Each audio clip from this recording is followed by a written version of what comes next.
Good morning વિદ્યાર્થીઓ. Chapter 5 માં page number 179 ઉદાહરણ નંબર 3 જો. ચેપ્ટર 5 નું ઉદાહરણ નંબર 3.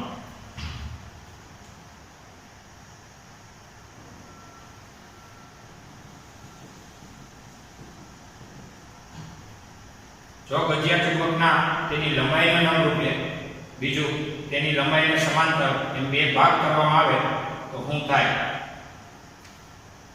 પહેલો પ્રશ્ન, જો ગજિયા ચુંબકને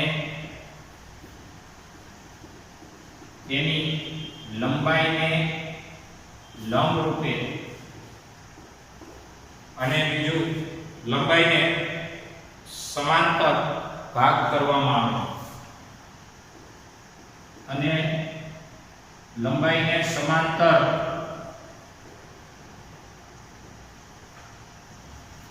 ગજિયા ચુંબકને લંબાઈને લંબરૂપે અને લંબાઈને સમાંતર બે ભાગ કરવાથી દરેક ચુંબકો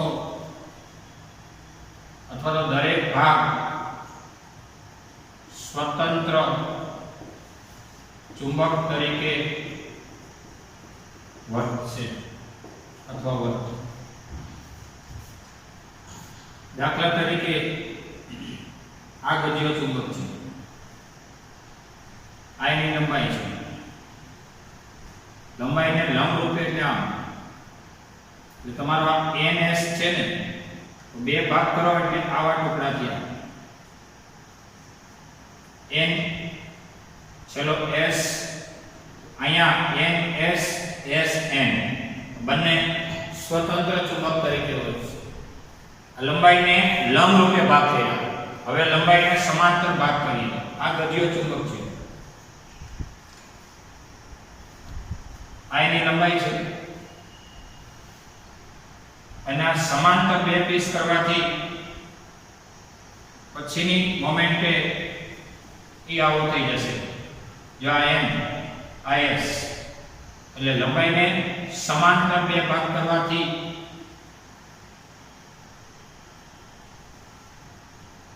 આવા બે ટુકડાઓમાં વિભાજિત થશે.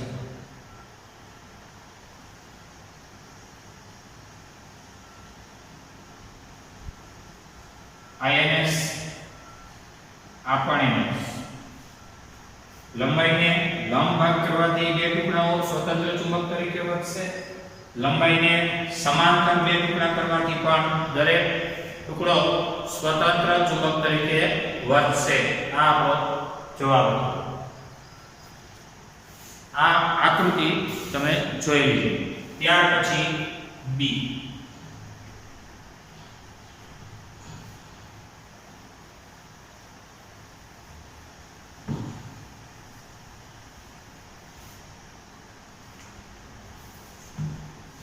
નિયમિત ચુંબકીય ક્ષેત્રમાં રહેલી ચુંબકીય સોય ટોર્ક અનુભવે, પરંતુ પરિણામી બળ અનુભવતી નથી. જ્યારે ગજિયા ચુંબક પાસે મૂકેલી ખીલી ટોર્ક ઉપરાંત આકર્ષી બળ પણ અનુભવે છે. શા માટે? તો નિયમિત ચુંબકીય ક્ષેત્રમાં રહેલી ચુંબકીય સોય શું અનુભવે છે? બીજું ટોર્ક અનુભવે છે, પરંતુ પરિણામી બળ અનુભવતી નથી.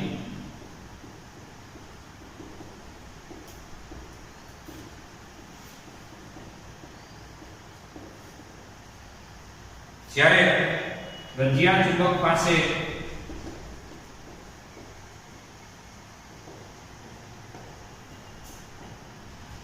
મૂકેલી ખીલી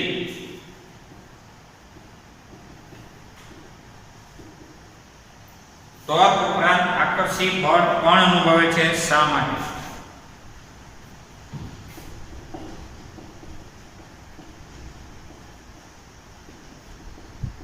આકર્ષી બળ અનુભવે છે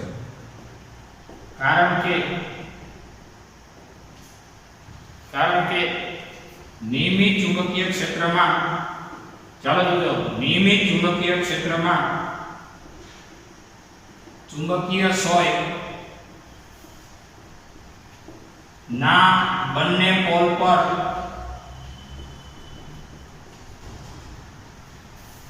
પોલ પર સમાન મૂલ્ય અલ્પવિરામ વિરુદ્ધ દિશા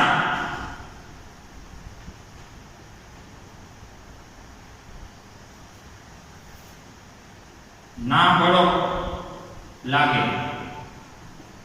આ બળો એક એકસ થઈ જાય ત્યારે પરિણામી બળ એ શૂન્ય થઈ જાય. શરૂઆતમાં બળ લાગે એટલે ટોર્ક અનુભવાય.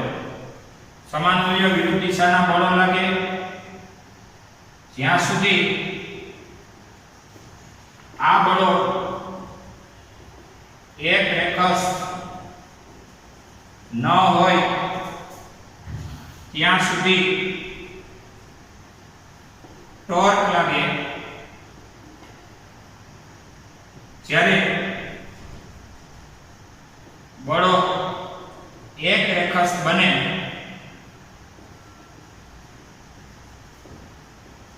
ત્યારે ટોર્ક શૂન્ય અને ન્યૂટનના ત્રીજા નિયમ પરથી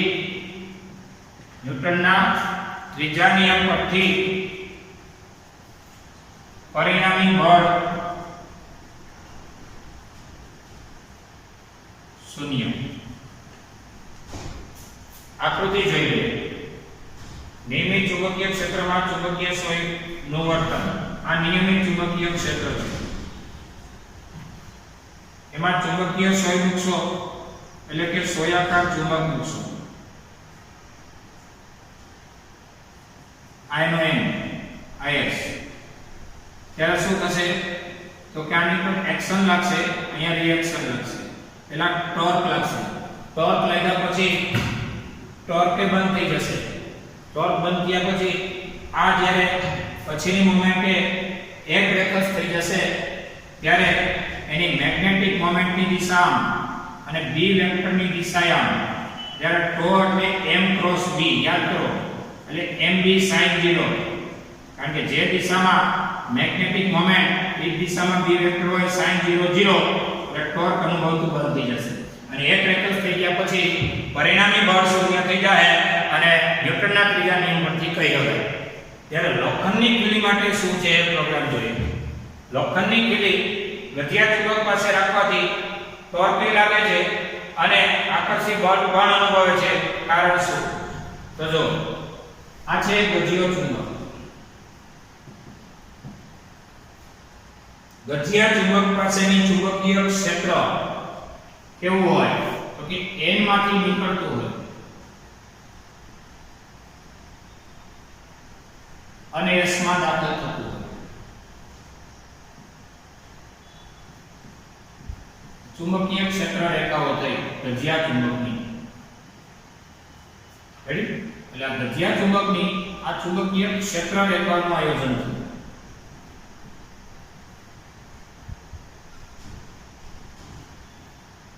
મારે તમને એ ચર્ચા કરવી છે કે અહીંયા લોખંડની કીલી મૂકવાથી શું થાય.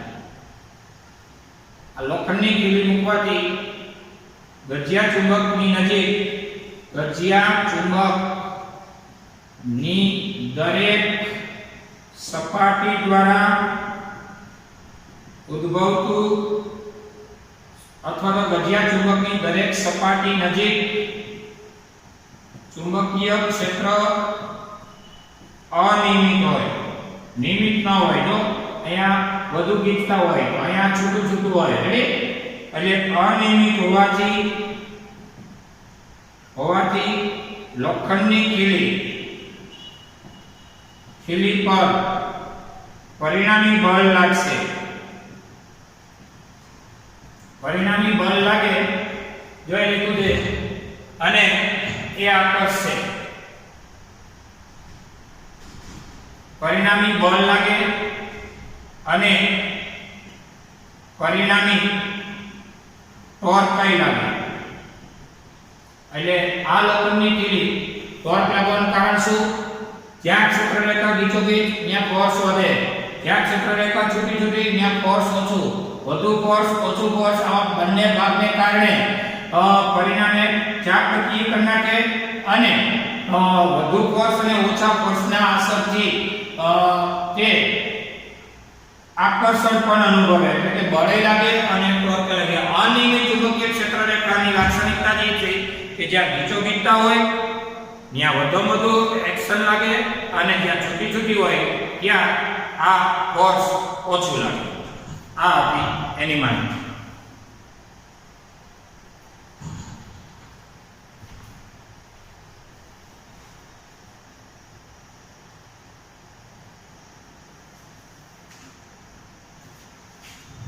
ચલો ત્યાર પછી સી. શું દરેક ચુંબકીય સંરચનાને ઉત્તર ધ્રુવ અને દક્ષિણ ધ્રુવ હોવા જોઈએ? આ આપણો પ્રશ્ન છે. ટોરોઇડના ચુંબકીય ક્ષેત્ર વિશે તમે શું કહેશો? ચુંબકને ઉત્તર ધ્રુવ અને દક્ષિણ ધ્રુવ હોય છે, પણ દરેક સંરચનાને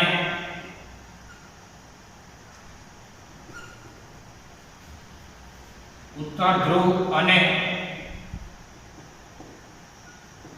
દક્ષિણ ધ્રુવ હોવા જરૂરી નથી. દરેક સંરચનાને ઉત્તર ધ્રુવ અને દક્ષિણ ધ્રુવ હોવા જરૂરી નથી. કેમ ભાઈ? તો કે ચુંબકને ઉત્તર ધ્રુવ દક્ષિણ ધ્રુવ હોય, બધાય એમાં ટોરોઇડ વિશે લખ્યું છે. ટોરોઇડના ચુંબકીય ક્ષેત્ર વિશે તમે શું કહેશો? ટોરોઇડ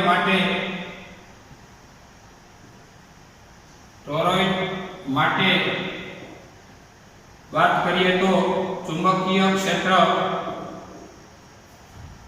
અંદરના ભાગમાં હોવાથી એવું કહી શકાય કે સીધા અનંત લંબાઈના વાહક તાર માટે આ મોટું નથી. ટોરોઇડ માટે ચુંબકીય ક્ષેત્ર અંદરના ભાગમાં હોય છે અને દરેક સંરચનામાં ટોરોઇડ પ્રવાહધારિત સોલેનોઇડના બે છેડાને જોડવાથી બનતી રચના છે, પણ એને ઉત્તર ધ્રુવ અને દક્ષિણ ધ્રુવ એવા હોતા નથી. ટોરોઇડ માટે તો ચુંબકીય ક્ષેત્ર અંદરના ભાગમાં છે. અંદરના ભાગમાં ચુંબકીય ક્ષેત્ર છે, છતાંય નોર્થ અને સાઉથ પોલ એ સ્પષ્ટ કહી શકાતા નથી. ત્યાર પછી નોંધી બે એક સરખા લોખંડના ટુકડાઓ A અને B આપેલા છે, જેમાંથી કોઈ એક ચોક્કસપણે ચુંબકિત કરેલો હોવાનું જ્ઞાત છે. બંને ચુંબકિત કરેલા છે કે નહીં તે તમે કઈ રીતે નક્કી કરશો? જો એક જ ચુંબકિત કરેલો હોય તો કેવી રીતે કહી શકાય કે કયો છે? ફક્ત ટુકડાઓ A અને B સિવાય બીજા કોઈનો ઉપયોગ કરવાનો નથી. બહુ મસ્ત પ્રશ્ન છે. બે એક સરખા લોખંડના ટુકડાઓ A અને B છે. બધું સમજો. A અને B બે લોખંડના સરખા ટુકડાઓ છે, જેમાંથી કોઈ એક ચોક્કસપણે ચુંબકિત કરેલો છે. જેમાંથી કોઈ એક ચુંબકિત કરેલો છે, એટલે કે એકને ચુંબક બનાવેલો છે. એક લોખંડ છે ને એક ચુંબક છે. બંને ચુંબકિત કરેલા છે કે નહીં તે તમે કેવી રીતે નક્કી કરશો? જો એક જ ચુંબકિત કરેલો હોય તો કઈ રીતે કહી શકશો? A અને B સિવાય બીજા કોઈનો ઉપયોગ કરવાનો નથી. બંને ચુંબકિત કરેલા છે. પહેલો પ્રશ્ન, બંને ચુંબકિત કરેલ છે તે તમે કઈ રીતે કહેશો? બીજો, બે માંથી કોઈ એક ચુંબકીય છે તે તમે કઈ રીતે કહેશો? બે સવાલ છે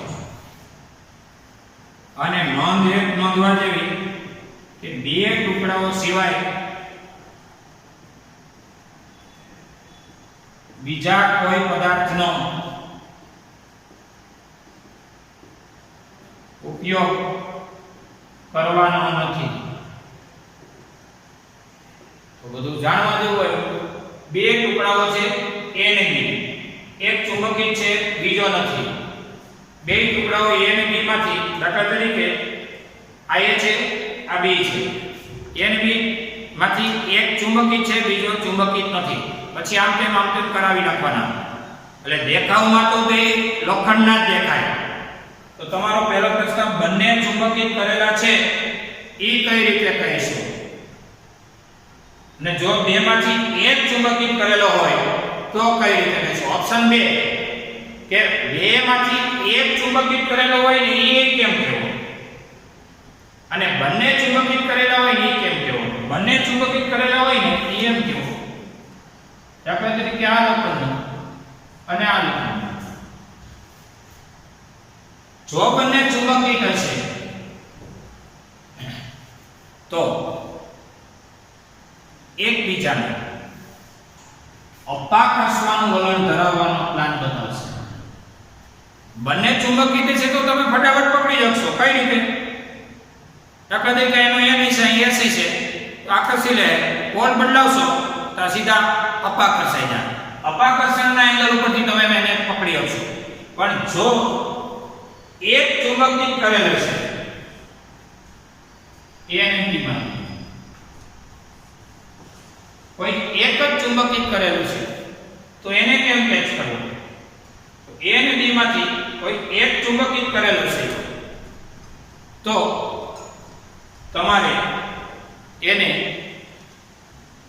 એક તો લોખંડ જ છે, એક તો લોખંડ જ છે ને, આ ચુંબક આ ચુંબક એ અપાકર્ષણના ગુણધર્મથી કેચઅપ કરી શકશો.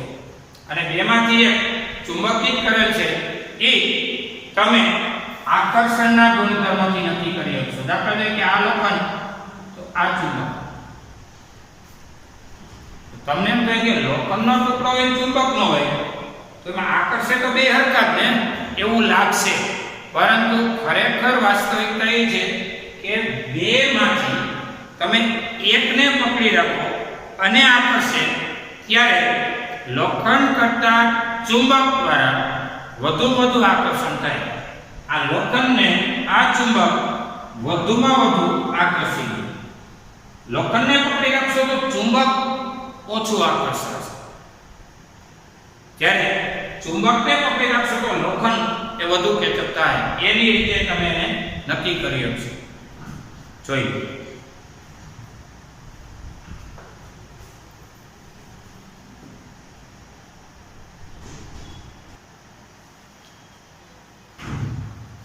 જો એક પ્રશ્ન, આયનીકરણ પામેલો એક વાયુ છે. આ પ્રશ્ન નોંધી લેજો. આયનીકરણ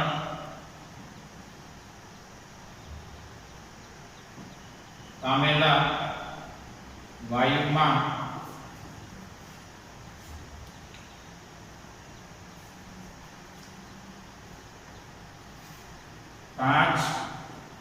આયનીકરણ પામેલ વાયુ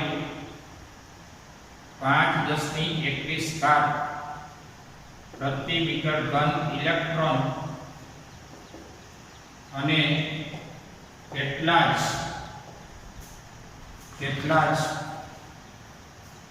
પ્રતિ મીટર ઘન આયનો ધરાવે છે. જો ઇલેક્ટ્રોનની સરેરાશ ગતિ ઊર્જા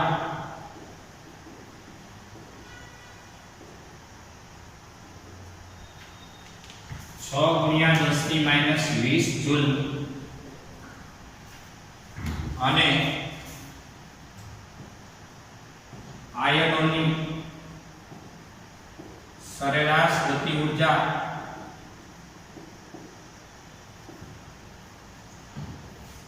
ગુણ્યા 10 ની માઈનસ 21 જૂલ હોય તો વાયુ પર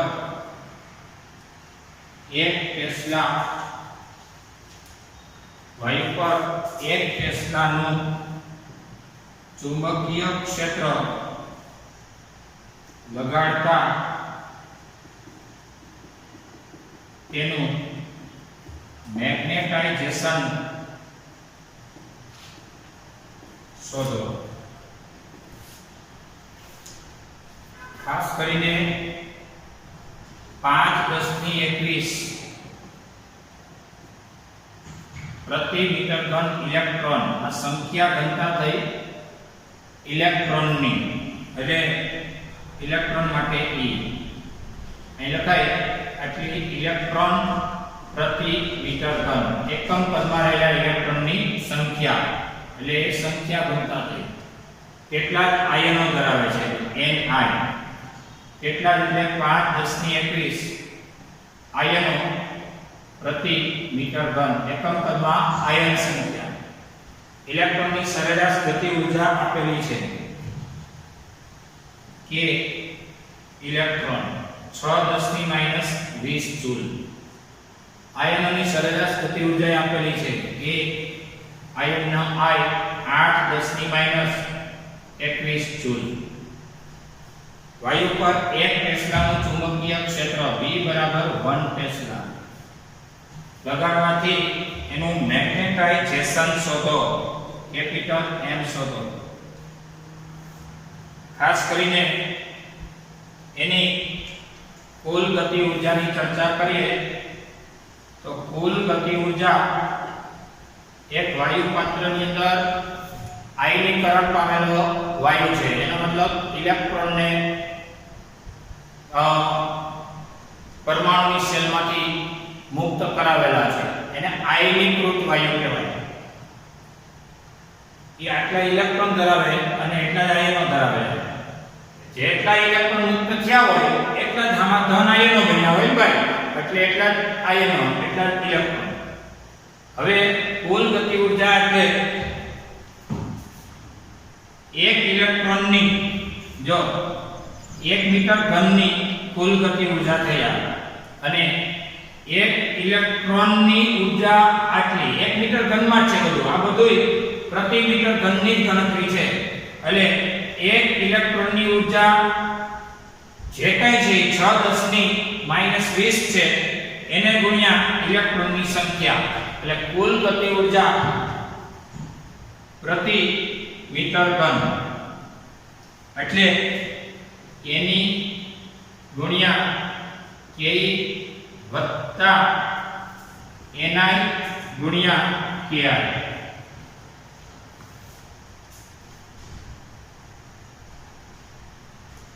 એની ને Ke નો ગુણાકાર થાય ને એટલે એની નો મતલબ શું થાય વિચારો, Ne એટલે એકમ કદમાં નંબર ઓફ ઇલેક્ટ્રોન, Ni એકમ કદમાં નંબર ઓફ આયન. તો આ એકમ કદની કુલ ગતિ ઊર્જા થઈ. એકમ કદ એટલે છેદમાં કદ, એકમ કદની કુલ ગતિ ઊર્જા, તો આ એકમ કદના ઇલેક્ટ્રોનો થયા, એટલે કદ છેદમાં ઇલેક્ટ્રોન નંબર, એકમ કદમાં આયન એટલે કદ છેદમાં આયન. ન સમજાય તો પાછો એક ઇલેક્ટ્રોન લ્યો તો એની ગતિ ઊર્જાને કહેવાય Ke. તેવા n ઇલેક્ટ્રોન લ્યો તો ગતિ ઊર્જાને કહેવાય એની Ke. આ લીધો એની Ke. અને એકમ કદની આ વાત થઈ, એ રીતે એકમ કદની બાજુની વાત થઈ. અને અહીં એકમ કદની ઊર્જા છે, કદ છે એટલે એને વોલ્યુમ, બંને બાજુ કદ કેવા થયા, કેન્સલ થયા. તેથી કુલ ગતિ ઊર્જા એટલે એની, હવે Ni/V એટલે આ 5×10⁻21 Ke 6×10⁻20 વત્તા ni બાય v એટલે સ્મોલ ni 5 10 ની 21 ki 8 10 ની -21 6 5 30 10 ની 1 8 5 40 10 ની કાઈ નહીં એટલે 300 + 40 એટલે 340 જૂલ ઊર્જા થઈ એની કુલ ગતિ ઊર્જા 340 થઈ તો પછી આપણે ત્રિરાશિ જોઈએ મતલબ ત્રિરાશિ તો જોઈ પણ એક સૂત્ર વિચારીએ કે ગતિ ઊર્જાનું સ્થિતિ ઊર્જામાં રૂપાંતરણ છે ઊર્જા સંરક્ષણ U બરાબર કહેવાય -m.b અને એકમ કદની મેગ્નેટિક મોમેન્ટ હોય આ એકમ કદની ઊર્જા છે તો આ એકમ કદની થઈ જો આ કુલ ગતિ ઊર્જા છે પણ એકમ કદની કુલ ગતિ ઊર્જા આલે છે એકમ કદની કુલ ગતિ ઊર્જા તો એકમ કદની મેગ્નેટિક મોમેન્ટ જેને કહેવાય મેગ્નેટાઇઝેશન ઇન્ટુ b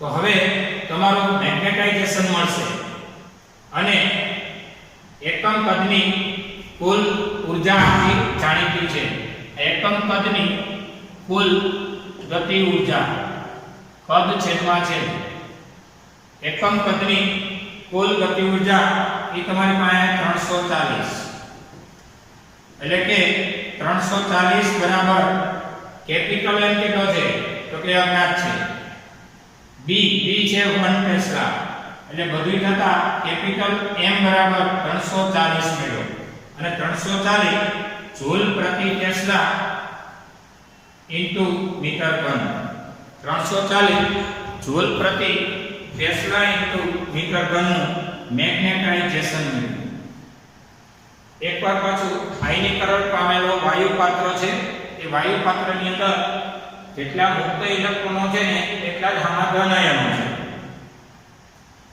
ઇલેક્ટ્રોનની સરેરાશ ગતિ ઊર્જા એટલી છે એક ઇલેક્ટ્રોનની કહેવાય અને આયનની સરેરાશ ગતિ ઊર્જા છે આયન નોની ન કહેવાય એક આયનની કહેવાય રકમમાં બોલજો એક ટેસ્લાનું ચુંબકીય ક્ષેત્ર લગાડવાથી એનું મેગ્નેટાઇઝેશન શોધો આ તમારો ડેટા છે એકમ કદની કુલ ગતિ ઊર્જા એટલે એકમ કદના આયનોની ગતિ ઊર્જા વત્તા એકમ કદના ઇલેક્ટ્રોનની ગતિ ઊર્જા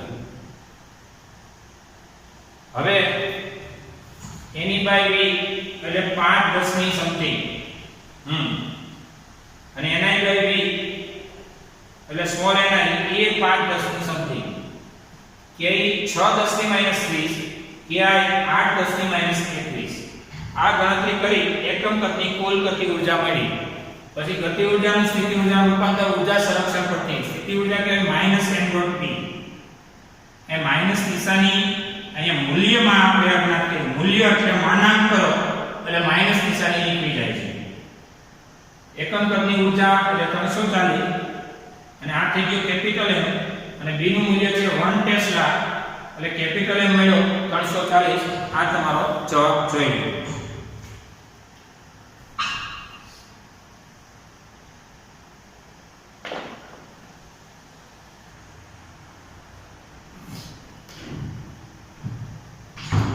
ચલો હવે પાઠ્ય પુસ્તકમાં ડાયામેગ્નેટિક પદાર્થ અને પેરામેગ્નેટિક પદાર્થની માહિતી આપણે મેળવશું હવે એના માટે થોડી ચર્ચા કરીએ તો વર્ષો પહેલા લોકો મેગ્નેટ બનાવતા કઈ રીતે તો લોખંડના ટુકડાને પૃથ્વીની ઉત્તર દક્ષિણ દિશામાં ફિક્સ કરી દેતા લોખંડના સળિયાને કે લોખંડની પ્લેટને ઉત્તર દક્ષિણ દિશામાં જડી દેતા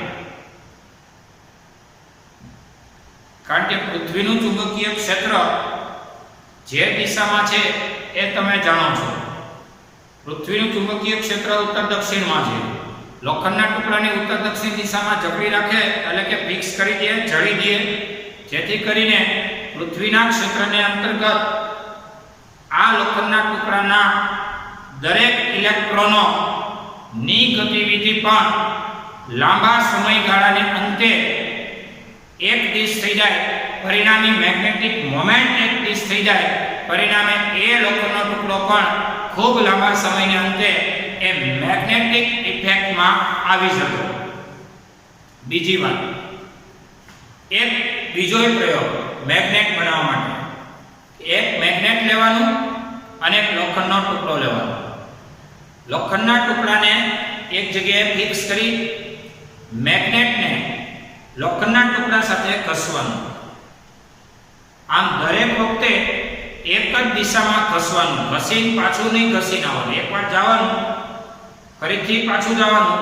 આમ દરેક વખતે લોખંડ સાથે ચુંબક એક દિશામાં ઘસાવાથી એ લોખંડ પણ ચુંબક બની જાય છે. ચુંબક બનાવવા માટેની અનધર રીત આપણે ભણ્યા છે સોલેનોઇડમાં લોખંડના ટુકડાને મૂકવું. પણ આ બધા પરિબળોને અંતર્ગત આ ચુંબકની ચુંબકીય શક્તિ નાશ ક્યારે પામે એ પણ તમે જાણો છો પ્રાઇમરી એજ્યુકેશનમાં, કે જ્યારે નોર્થ અને અન્ય નોર્થ આરે લાંબા સમય સુધી બાંધી દેવામાં આવે અથવા સાઉથ આરે સાઉથ બાંધી દેવામાં આવે ત્યારે એની ચુંબકીય શક્તિ નાશ પામે. બીજી રીતે એને અથડાવવાથી, એની ઉપર હથોડા મારવાથી ચુંબકીય શક્તિ નાશ પામે. ત્રીજી રીત છે ને બહુ ઊંચા તાપમાને ગરમ કરવાથી એની ચુંબકીય શક્તિ નાશ પામે. અને કોઈ પદાર્થની લોખંડ કે એની મિશ્ર ધાતુમાં મેગ્નેટિક મોમેન્ટ હોવી એનો મતલબ એકમ કદમાં મેગ્નેટિક મોમેન્ટ ટોટલ મેન્ટેન થાય તો જ એનું મેગ્નેટાઇઝેશન થયું કહેવાય. હાલમાં મેગ્નેટ બનાવવામાં આવે છે અને જે મેગ્નેટ બને છે એ મેગ્નેટ એ લોખંડ કે ના મિશ્ર ધાતુને મેગ્નેટિક મોમેન્ટ પૂરી પાડવાથી એનું મેગ્નેટાઇઝેશન કરાવી શકાય છે. અને મેગ્નેટિક મોમેન્ટ કરાવવા માટે આવા સોલેનોઇડ કે કોઈ પ્રવાહધારિત વિભાગનો ઉપયોગ કરવામાં આવે છે. આ સિવાય હવે ડાયા મેગ્નેટ પદાર્થ, પેરામેગ્નેટિક પદાર્થનો અભ્યાસ આપણે કરીશું. આવનારા લેક્ચરમાં આપણે નવા ચેપ્ટરને સ્ટાર્ટઅપ આપશું. આ ડાયા અને પેરા એ આપણે લોકો લાઈવ લેક્ચર લેશું ને ત્યારે વધુ ડીપમાં સમજાવશું.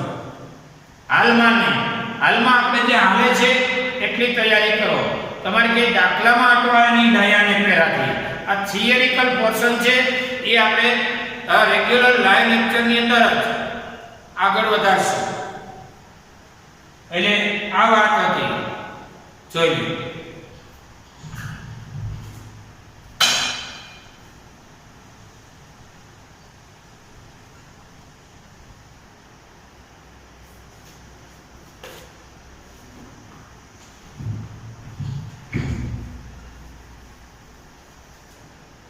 ચાલો જો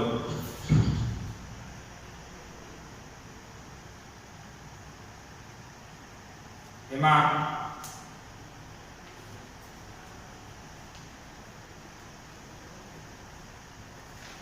6.7 10⁻² એમ્પિયર ઇન્ટુ મીટર સ્ક્વેર ચુંબકીય ચાપ માત્રા અને 7.5 10⁻6 કિલોગ્રામ ઇન્ટુ મીટર સ્ક્વેર જડત્વની ચાપ માત્રા ધરાવતી એક ચુંબકીય સોય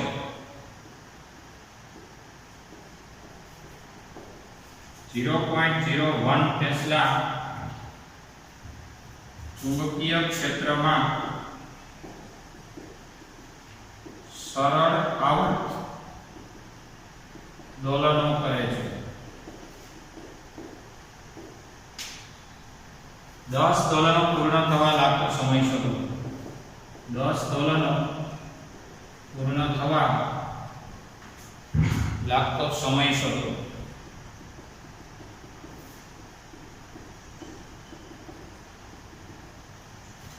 ચુંબકીય ચાક માત્રાને કહેવાય એમ. મેગ્નેટિક મોમેન્ટ આપેલો છે. જડત્વની ચાક માત્રાને I કહેવાય, મોમેન્ટમ ઓફ ઇનર્શિયા.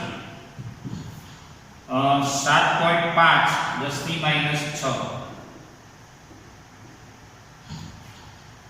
ચુંબકીય ક્ષેત્રને B કહેવાય, 0.01 ટેસ્લા. 10 દોલન પૂરું થવા માટે દોલનની સંખ્યાને n કહેવાય. લાગતો સમય શોધો. 1 દોલન પૂરું થવા લાગતા સમયને આવર્તકાળ કહેવાય. આવર્તકાળ મળી ગયા પછી 10 દોલન પૂરું થવા લાગતો સમય એટલે એને 10 વડે આપણે ગુણી નાખશું.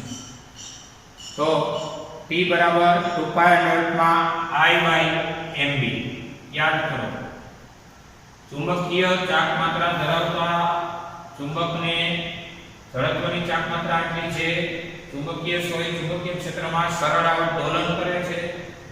દોલન કરતા જો ચુંબકીય ક્ષેત્રમાં દોલન કરતી ચુંબકીય સોયનો આવર્તકાળ T બરાબર 2π √માં I/mb. T બરાબર 2π √માં I/mb. તેથી T બરાબર 2π √માં I આપેલું છે, m આપેલો છે અને b 0.01. આ ગણતરીને અંતે તમને T મળી જશે. T એટલે આવર્તકાળ. ઘાત ખાસ જોજો, બેકી ઘાત કરો પછી જ વર્ગમૂળ કાઢજો, કેલ્ક્યુલેશન કરી લેજો. આવર્તકાળ મળી જાય પછી શું કરવાનું? તો કહેવાનું 1 દોલન પૂરું થાય માટે લાગતો સમય એટલો, તો 10 દોલન પૂરું થાય ત્યારે લાગતો સમય કેટલો? તમારે આ સમયનો ગાળો જોઈએ છે. આ 1 દોલન માટે લાગતા સમયને આવર્તકાળ કહેવાય. તો 10 દોલન માટે લાગતા સમયને શું કહેવાય? સમયને કહેવાય 10t. તો 10 ઇન્ટુ તમને મળેલો જે t હોય એટલે ફાઇનલ એવો સમય મળશે એટલા સેકન્ડ. અહીંયા સ્મોલ t સૂત્ર નો કરતા બનશે. સ્મોલ t એટલે સમય, કેપિટલ T એટલે આવર્તકાળ. ડેટા કનેક્ટિવિટી જોઈ લો, આવા દાખલાઓ ગમે તેટલા હોય તમને આવડશે.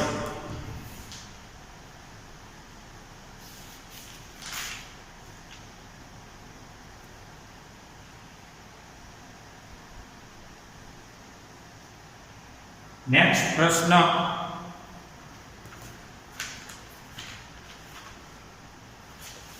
જો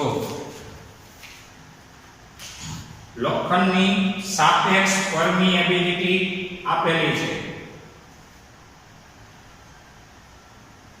લોખંડની સાપેક્ષ પરમિએબિલિટી 5500 છે.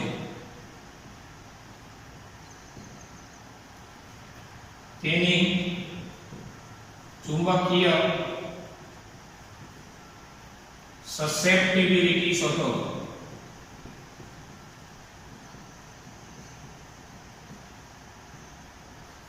ડેટા જોઈ લો. સાપેક્ષ પરમિએબિલિટી ને કહેવાય μr 5500. સસેપ્ટિબિલિટી ને કહેવાય કાય.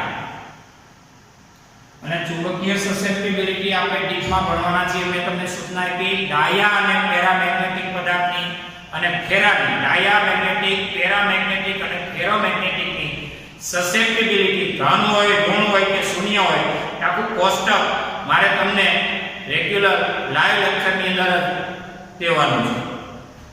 અત્યારે આની અંદર તમે જાણો છો સૂત્ર છે μr બરાબર 1 પ્લસ chi m. યાદ કરો આ સૂત્ર આપણે આવી ગયું છે.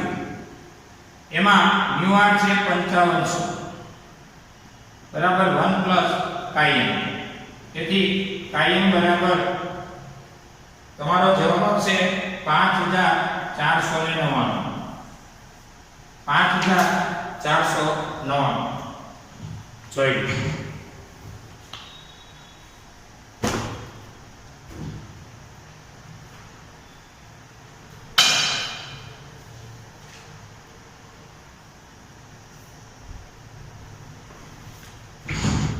ડેલી ટેસ્ટ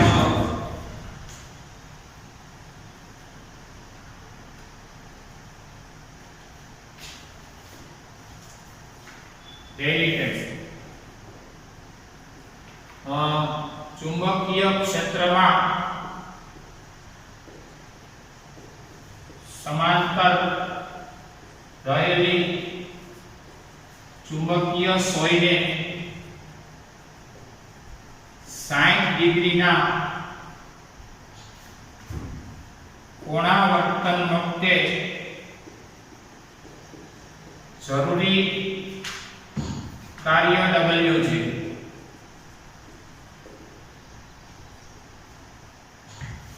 આ સ્થિતિમાં ચુંબકીય સોયને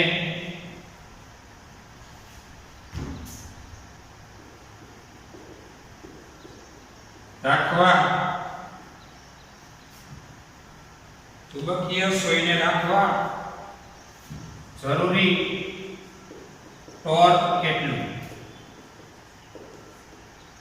આ એક પ્રશ્ન. 60 નું કાર્ય થયું ને એટલે તમને MB મળી જશે. તમારા રીતે પણ જો ન થાય તો હું તમને વેકેશન પૂરતામાં કરાવીશ. ટિપિકલ દાખલો દીધો છે જાણી જોઈને કેટલાથી થાય એ ચેક કરવાનો.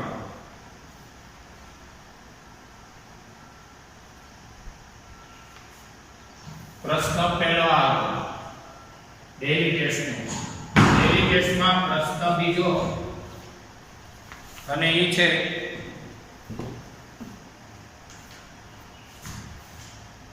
ચુંબકીય ક્ષેત્રમાં ડાયપોલ પર લાગતું ટોર્ક બરાબર m ક્રોસ b. ચુંબકીય ક્ષેત્રમાં ડાયપોલની સ્થિતિ ઊર્જા u બરાબર -m.b મેળવો. આ બીજો પ્રશ્ન. આ દાખલો ન થાય તો હું કરાવી દઈશ. આ થિયરી છે. આ બે ડેલી કેસમાં નોંધવી. અહીંયા આપણો લેક્ચર પૂરો થાય છે.